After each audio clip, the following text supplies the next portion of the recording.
intindi mo sa faith? For me, faith is believing without seeing. Parang kagaya ni Jesus, kapag kahit na hindi natin siya nakikita, nagpipray tayo sa Kanya, nakikipag-usap tayo sa Kanya, and we believe in Him, na nandyan lang siya sa tabi. Yeah, I have the same concept. Pero how do we relate it with food? Magandang question yan. So yan ang pag-uusapan natin at titikman natin sa ating episode for today about faith and food. Only here where we feel not only our tummies, but also our spirits. Food and Soul! Now, to start with our cooking for today, allow us to share with you a memory verse in the Bible about how God gives importance to our bodies. Yeah, it's found in 1 Corinthians 6:19.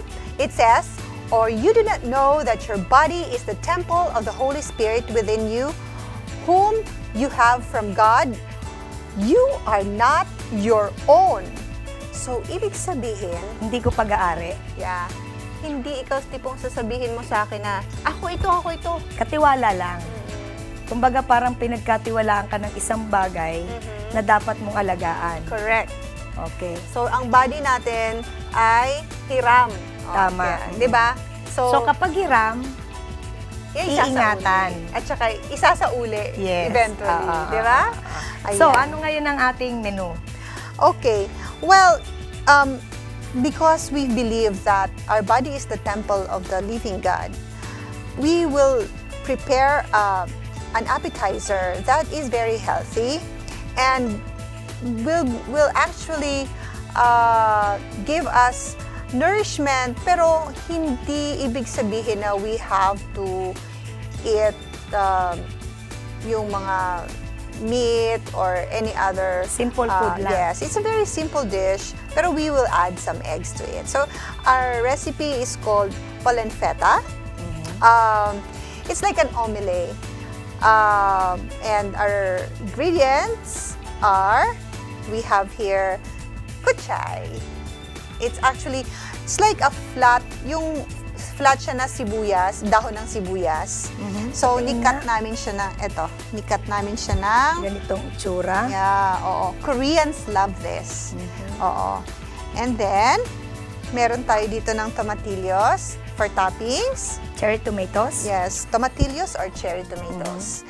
And then we have egg. An egg. Of course, hindi mabululuto ang omelette na walang egg. Tama.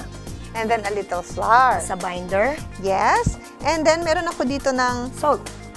olive oil and salt. Okay? So, what I will do first is beat the egg. Tapos, can you help me? Papainitan ko na. Oo.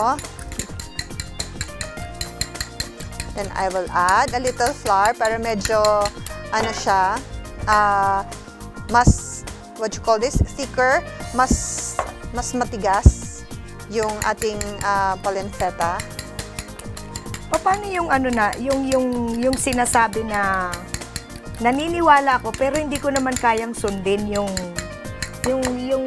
ano ba, yung advice sa Bible na iingatan mo yung katawan mo sa pamamagitan ng mga pagkain pumapasok sa iyo.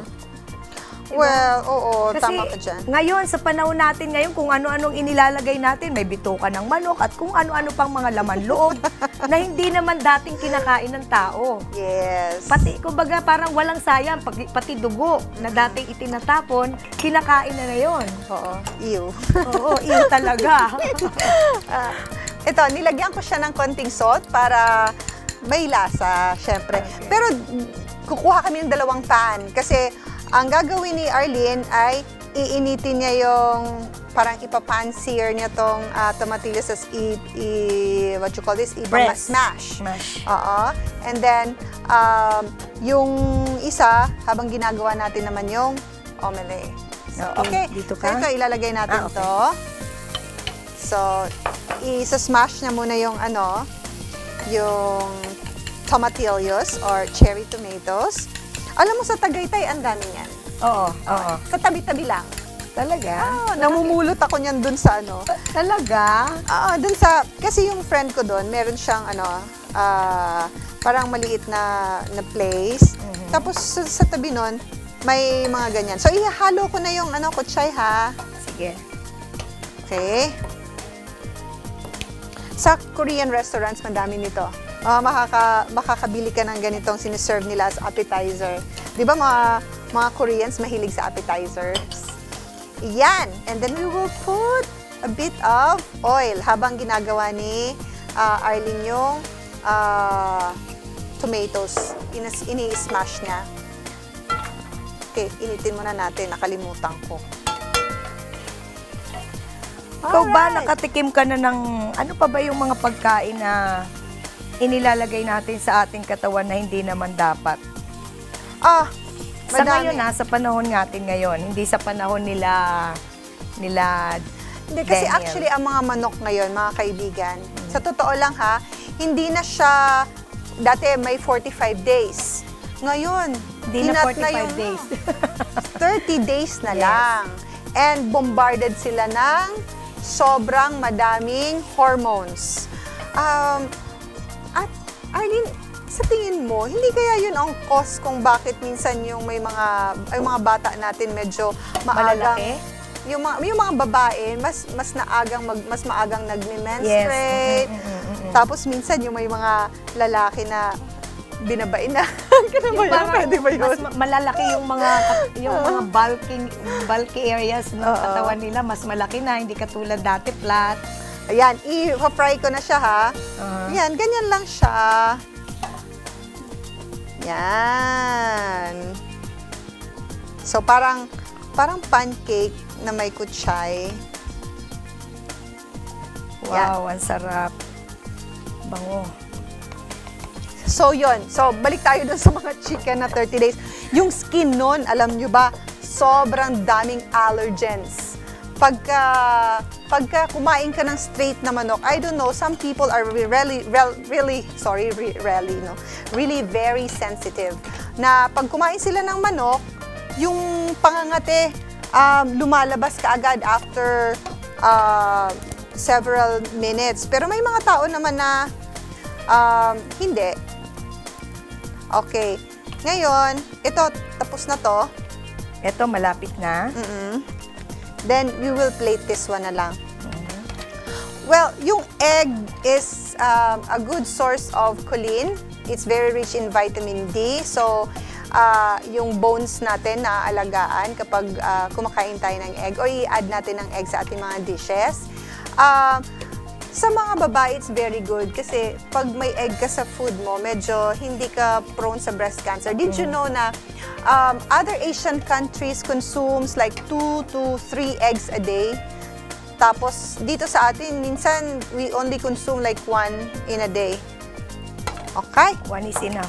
Yes. Then, I'll put this in a Okay, small plate. nagda-dry na to. So, what's next? Ilalagay na natin to dito. And I will cut this. Wait lang, ha? We'll cut this into squares.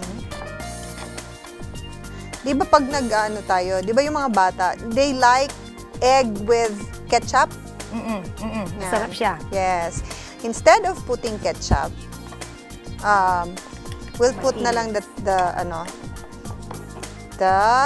cooked tomatoes. Wait lang, medyo ano siya.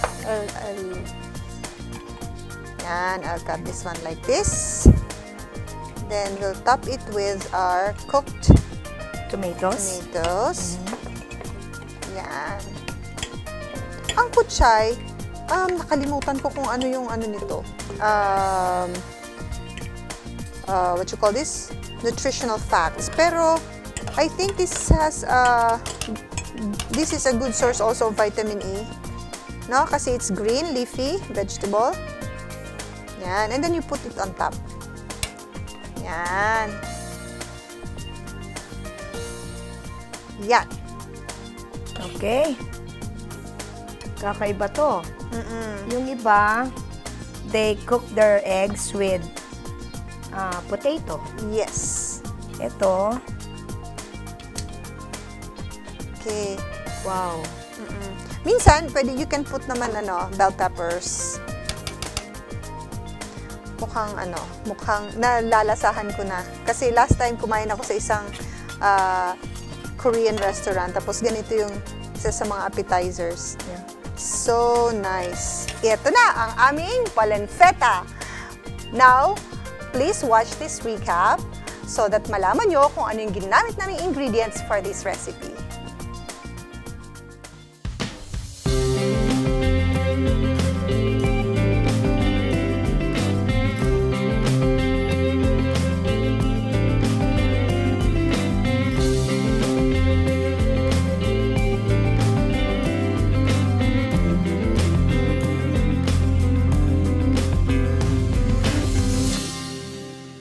Ang susunod po naman natin ay ang ating main dish na pinangalanan nating vegetarian Salisbury steak. Yes. So, start na tayo. Introduce ko po sa inyo ang ating main ingredients. Meron po tayong white beans. Ito pong white beans ay boiled. And then, blender na po natin or mash. Kayo po ang bahala according to your texture. Yung texture na desire ninyo. And then, 1 piece of egg. And then, chopped carrots. And then we have here our flour. And then we have our garlic. We have our onion chopped. Mushroom seasoning. And also small amount of pepper. Oil. And for our sauce, meron po tayong cream. And then we have our mushroom chopped. And then we have our vegetarian oyster sauce. Yes. Mushroom oyster sauce. And then we have our cheese. Sliced. And then we have our celery. Okay. So, let us start. Yeah. We'll mix them all Everything. together. Aside from Okay. the sauce, syempre. Yes. Okay, so ano can you na? please help? Dito ka sa kabila. Gusto mo Mimix na natin. Oo, i-mix O, ikaw na natin. mag-mix. Alright. Ako sige. dito sa kabila. Okay, mix na natin ang white beans. Ang white beans, mga kaibigan, is very rich in protein compared to other grains. Yan. So, eto, yun ang substitute natin for any meat. Okay? Then, we will add the egg. So, very high protein na to. With the Now, ang egg. egg po ay parang ano nyo, binder, para mag-dikit-dikit, Yes. mag-intact yung ano nila. Yes. Okay, yung Okay. white beans din natin, mga kaibigan, it supplies 2 to 4 times of proteins compared to other grains. Like, mga kasama niya nito, kasi mga kapamilya nito is munggo, black beans. Yan. So, we want to add colors to it na parang pag kinain, akala mo naman totoong karne. Okay, Then we'll garlic. add garlic. Siguro. Okay, tama na yan. Then we'll put the, Onions. yes, And then seasoning. yes, seasoning. Yes, konti lang. And then, we'll add the flour. Minute, ano pa? Okay. So, ang gagawin natin ito, para siyang pan fry, para siyang pancake. Pepper. Yan. Kung may scoop kayo, you can use scoop, but you can use what you call this, yung small spoon, Okay. yeah, to scoop it out. Actually, yung celery is very good dito na ihalo kasi naglalasa siyang yung lasa at amoy karne. Oo. Tsaka yung celery, parang matagal nang kilala yan, eh, no? Over a centuries na yan Yeah. ginagamit. Then we will add a little mushroom seasoning. To add color. No, not seasoning, rather oyster sauce. Vegetarian mushroom oyster Yes. sauce. Okay. Para nagiging reddish. O, tingnan niyo. Wow. Kita nyo, kakulay na siya ng burger. Yeah. Okay? So, for medicinal purposes din, ginagamit ang ating celery. Kaya, masustansya siya. And at the same time, nagpo-purifies din siya ng ating blood. Yep. Kaya, hindi po masasayang yung pagmi-mix nyo. So, eto na po. Kunting bell pepper. Ay, no, sorry. Black pepper. Okay? Gagamit ako ng spoon. Yes. Alam mo, mga kaibigan, gusto ko to na mini-mix ng medyo mahaba-haba para mag-form siya ng a little glutinous, para mas, yung binding niya ay mas matigas. So, ang texture talaga niya parang meat. Okay. So, you can... Okay na to? Siguro, you will make like 4 pieces and then ano natin siya together. I-bind or what you call this? Papagtakipin natin sila. Okay, we will put extra oil. Yep. Konti lang po. Para lang hindi siya dumikit. Yan. And siguro, while nagpa-fry si Arlene, I'm going to make the sauce, the mushroom sauce. Okay. Oops, sorry. Okay, Mas you maganda will yung flatten mas this malaki. one. Ipa-flatten po natin para... Bigyan natin mas malaki. Mas malaki. O, sige. Mas maganda, mas malaki. You can scoop it out.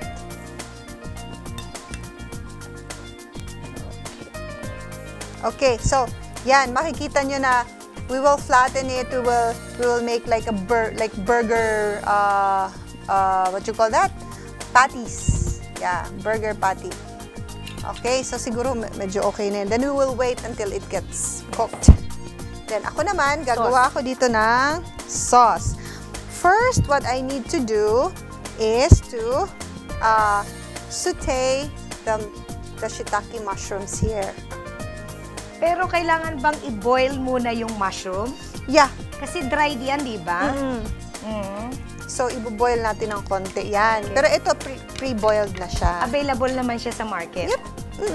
Marami nito sa So, mga market. televiewers, everything here is available sa market. Yes. Ito po ay, yung mushroom po na ginamit namin ay dried. Yeah. So, kapag dried, ibababa nyo po, isosoak nyo muna ito sa tubig, and then you let it boil sa boiling water, and then, yun na po, pwede nyo na pong lutuin kasi para lumambot siya. Tama. Okay. So, you need tongs, I guess. Thank you. Yan. So, makikita nyo mga kaibigan, again, we're using mushroom kasi ang mushroom is very rich in vitamin E and for anti-aging purposes, syempre pag kumain kayo ng mushroom. Sabi nga daw, makulay ang inyong buhay pag kumain kayo ng gulay at mas lalo kayong gaganda kapag kumain kayo ng fresh and tawag dito, fresh and vegetables na rich in vitamin E. So, yun. Medyo tutuin lang natin ng konti. Pwede na siguro yan. Medyo brown-brown na. Okay, then we will add a bit of water. Madali lang pala eh, no? Yeah, madali lang talaga siya. We'll just thicken the sauce lang na ano. Yes, yes. And then, nilalagyan ko rin to ng konting vegetarian oyster sauce. Okay. Yan. To add color. Yes. Para siyang gravy. Oo, gravy talaga. And then we will add cream. Wala ba tayong alternative dyan sa mga creams na yan? Meron naman available na cream of mushroom na mabibili ka sa supermarket. In small amount lang, ano? Yes. Then we will add a little salt and a little pepper. So, salt muna tayo. Salt. And a little pepper. Now, para mag-thicken siya ng konti, lagyan natin ng a bit of flour. Yan. So, kumusta na yung ano mo dyan? Light brown na siya. So, actually, madali na itong lutuin. Kasi yung beans ay na-pre-cook na. Malambot na siya. Naaamoy nyo na ba? Kami naaamoy na namin dito. Ayan! Woo! Sige na. Parang, yan na. Ito na po. siguro we have to add one more. Para pag nag-ano siya, tawag dito, itong dalawa, we will put cheese in between. Okay. Okay? Para partner. Yeah. Isa sa'yo, isa sa akin. Yan. So, sa Salisbury steak kasi, masarap yung may cheese in between. Okay na? Siguro isa pa. Okay. We'll make one more. Can I borrow the tongs, please? Yan. Tapos, ano ko na to. Right. And then ito, ay, papatayin na natin. So, ito na. Okay na siya. And then, while, let's set aside this one. I guess I have to put a little water. Nakalimutan kong nag-dry na pala siya. Para mamaya, paglagay natin sa sizzling plate, mag-react yung ating sauce. Alright. So, ayan. Mga kaibigan, ang ingredients natin, we have celery, we have carrots, onions, garlic, seasoning. Actually, that's the mushroom seasoning. We have celery. Nasabi ko na ba yun? We have the white beans. So, ang celery na nilagay natin dito is very refreshing sa katawan. And alam nyo ba na it actually refreshes talaga and rehydrates your body pag kumain kayo ng mga pagkain may celery. Ayan, lipat na natin ang sauce dito. Okay, done na rin to. And then, let's heat the sizzling plate. Okay. Yan, we're heating the sizzling plate. Ayan, lalagay na muna natin siya dito. Okay. And wow, then, sarap. Ngayon, ilalagay na natin ito. Ako, I like putting a little olive oil on the plate.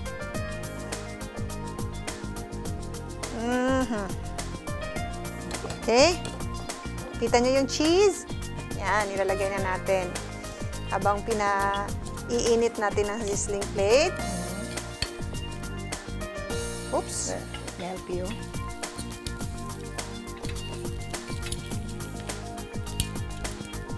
Ilalagay natin na yung sauce. Yan, sigurado mainit to. Wow. Oops!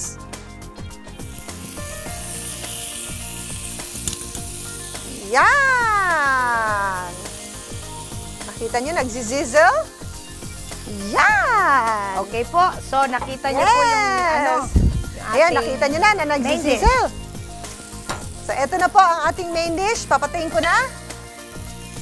Then, we will present it now. Okay. Woo! Now, here is our vegetarian Salisbury steak. And for our recipe, please watch this recap.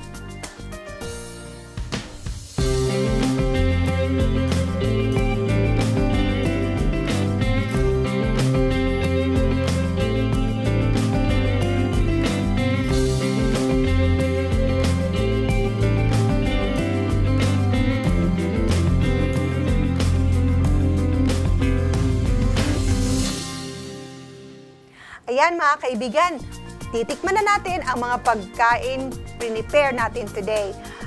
By the way, Arlene, nag-slice ako dito ng it's melon. Para meron tayong dessert. Okay. Pero I just want to give an emphasis dito sa niluto natin, no? Because this is not meat, but we made it as a meat alternative. Meat-like. Yes, meat-like. Para doon sa mga medyo hindi pa makadetach doon sa meat, tawag dito, meat taste. Oo. So, meron silang alternative.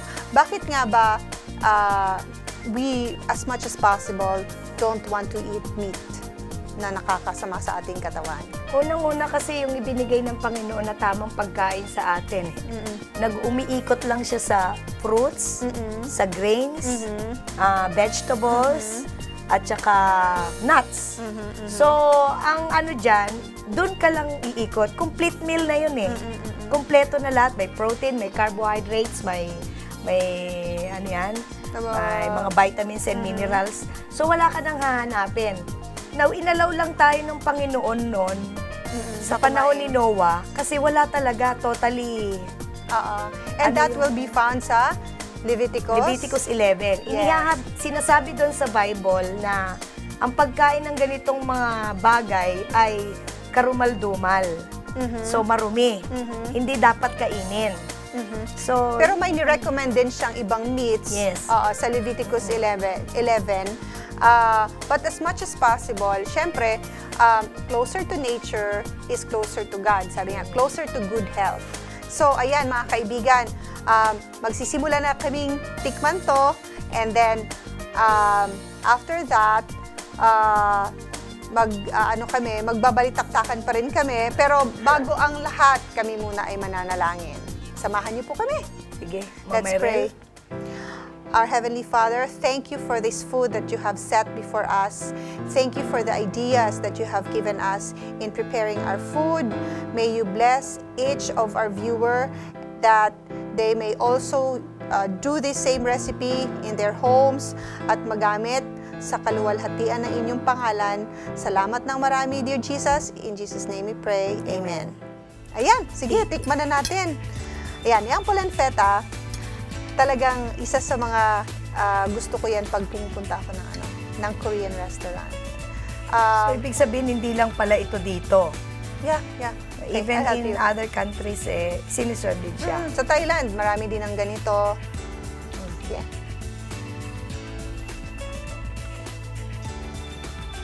Parang ano rin to eh. Ano yan? Yung usual na ginagawa natin na binating itlog, na may kamatis at sibuyas sa loob. Kaso ang ginawa natin, clean up natin nilagyan din natin ng vegetable. Yeah. And ang kutsay, may iba ang taste niya compared to sibuyas. Then, yung tomatillos kasi, may kakaiba siyang lasa eh. Oo. Yung tomatillos kasi matamis. Kaya, yung may blast siya sa mouth pag kinain mo. So, kakaiba talaga siya. Masarap. Masarap. Then, we will try naman our vegetarian Salisbury steak. Alam mo ito, paborito ko to sa ibang restaurant. Dati, nung hindi pa ako vegetarian, lakas ko kumain ito sa, basta hindi ko na sasabihin ang pangalan ng restaurant. Pag kumakain kami nito, parang feel namin na fiesta. Talaga? Siguro may kasama ka doon. Wala? Bakit kapatid naman hindi ka pa magsama? Masarap kayang kumain na may kasama katulad niyan. Minsan, meron, ng kapatid ko. Ang sarap, no? Iba. Alam nyo, mga tagapakinig, tagapanood, lahat na. Hindi kayo maniniwala sa lasa. Para siyang burger steak. Yun na nga. Burger steak nga siya. I mean, hindi siya, kasi karne yun eh. Pure beef, sabi nila. This time, pero ito, yung beans, low cost, sarap ah. Ayan, maraming salamat mga kaibigan sa pag-aantabay niyo sa amin for the last 30 minutes of the show. Samahan niyo po muli kami. Next time, same channel, and we will share with you more recipes that will not only fill your bodies, but your spirit. Food and Soul!